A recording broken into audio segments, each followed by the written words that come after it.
Partia Demokratike kërkon shkarkimin e presidentit Bajram Begaj pasi ka konsumuar 7 shkelje të rënda të kushtetutës. Kemi dorëzuar sot në Kuvendin e Shqipërisë kërkesën për fillimin e procedurës parlamentare për shkarkimin nga detyra të presidentit Republikës Bajram Begaj për shkelje të rëndë në mënyrë të vazhdueshme të kushtetutës. Presidenti i Republikës Bajram Begaj ka konsumuar 7 shkelje kushtetuese të rënda.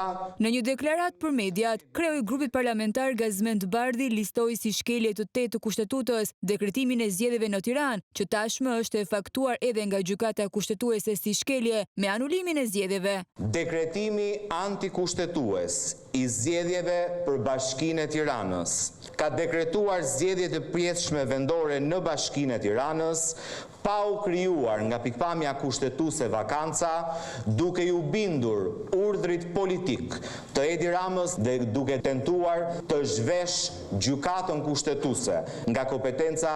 Ndër 7 shkeljet e kushtetutës nga presidenti Begaj, Bardhi listoi edhe dekretimin antikushtetues i ligjit për komisionet hetimore, dekretimin antikushtetues i ministres virtuale Diella, refuzimin për të ndaluar përfshirjen e trupit diplomatik në fushat elektorale, si dhe ndërhyrjen antikushtetuese nëpërmjet kabinetit të tij në procesin zgjedhor. Gjithashtu Bardhi denoncoi atë që e quajti rast të pastër korrupsioni, ku i përfshir është djali i presidentit Bajram Begaj. Djali i presidentit të Republikës, ndërkohë që ndodhet gjatë gjithë kohës jashtë vendit, rezulton që është i punësuar edhe në një kompani sigurimesh brenda territorit të Republikës Shqipërisë. Kjo kompani aplikon për përfituar tendera në institucionin e presidentit që drejtohet nga babai i djalit punësuar dhe rezulton që është 100% fituese e të gjitha tenderave.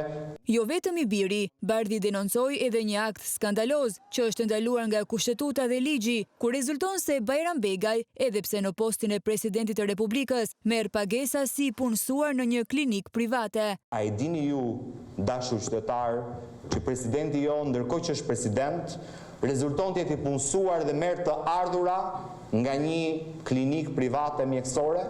Pra ditën bën presidentin e Republikës, mbas dite paguhet nga rrjeti i klinikave private Axhi Badem. Ndërsa Gazmend Bardhi publikoi provat e shkeljes së kushtetutës nga Begaj dhe e cilësoi si president në sjetullën e Edi Ramës, verdiktin për këtë kërkesë mori përsipër ta jepte Tauland Balla, që deklaroi se Begaj nuk ka kryer shkelje. Presidenti i Republikës nuk ka kryer asnjë shkelje dhe nuk do shkarkohet.